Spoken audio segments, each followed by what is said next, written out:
राष्ट्रीय जनता दल प्रमुख लालू प्रसाद यादव एक साल बाद फिर आगामी 14 फरवरी को रांची आएंगे। इस बार भी लालू प्रसाद चारा घोटाले के मामले में अदालत के आदेश पर रांची आ रहे हैं। रांची स्थित सीबीआई की विशेष अदालत ने चारा घोटाला में सबसे बड़े 139.5 करोड़ रुपए की अवैध निकासी से जुड़े सुनवाई पूरी कर ली है और लालू प्रसाद समेत सभी आरोपियों को 15 फरवरी को सशरीर अदालत में उपस्थित रहने का निर्देश दिया गया है। मुजफ्फरपुर में भी कोरोना संक्रमण के बीच बिहार में लगाई गई पाबंदियां आज से हटा दी गई हैं। पिछले कई महीनों से ओमिक्रॉन यानी कोरोना की तीसरी लहर के चलते बिहार में धार्मिक स्थलों को भी बंद कर दिया गया था। अब धीरे धीरे कोरोना के मामले घट रहे हैं। अनलॉक की प्रक्रिया के बीच मंदिरों का खुलना भी शुरू हो गया है, जिसके चलते भक्तों में खुशी की लहर है। मंदिर लगभग आज 1 महीना पे खुला है।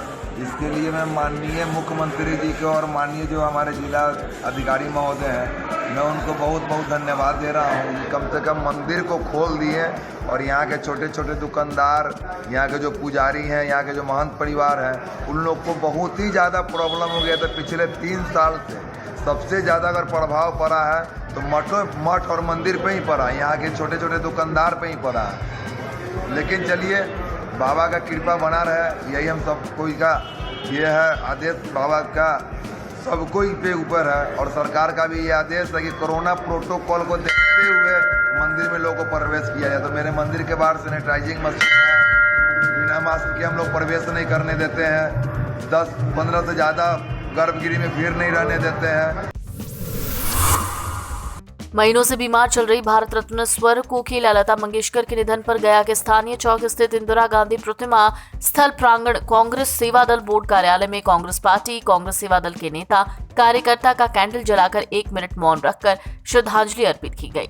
इस संबंध में अखिल भारतीय कांग्रेस कमेटी के सदस्य सह क्षेत्रीय प्रवक्ता बिहार प्रदेश कांग्रेस कमेटी प्रोफेसर विजय कुमार मिठू ने कहा कि स्वर कोकिला लता मंगेशकर के निधन से संपूर्ण भारतवासी मर्माहत और शोकाकुल है। भारत रत्न स्वर कोकिला माता सरस्वती की दूसरा रूप लता मंगेशकर जी के निधन से संपूर्ण भारतवर्ष की जनता, सभी लोग शोकाकुल और मर्माहत। लता जी की गाने इस प्रकार की होती थी कि उनके कुछ गाने अभी बज रहे हैं उनके निधन के बाद। मेरी आवाज़ ही पहचान है, ये मेरे वतन के लोगों।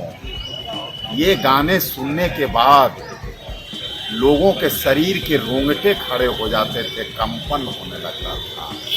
इससे प्रतीत होता है कि लता मंगेशकर जी सरस्वती माता का ही दूसरी रूप थी।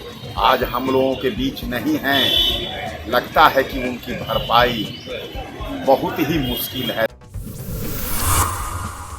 नेशनल पीपल्स पार्टी के बिहार प्रदेश अध्यक्ष अवधेश कुमार प्रेस वार्ता को संबोधित करते हुए कहा कि नेशनल पीपल्स पार्टी के सांसद श्रीमती अगाथा संगमा के द्वारा फल्गु बचाओ अभियान के तहत भारत सरकार के आवास एवं शहरी विकास मंत्री हरदीप सिंह पुरी को एक ज्ञापन सौंपा गया है और ज्ञापन के साथ साथ एक प्रोजेक्ट रिपोर्ट भी दी गई है।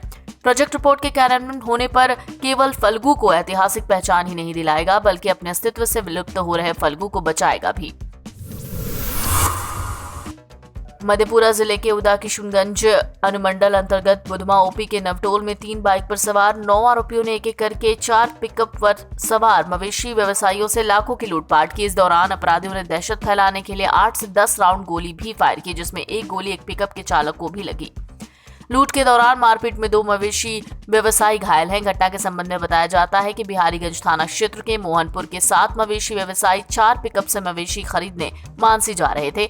इसी दौरान बुधमा ओपी के नवटोल ईंट भट्टा के पास सड़क पर खड़े अपराधियों ने देसी कट्टा दिखाकर पिकअप को रोका और वारदात को अंजाम दिया।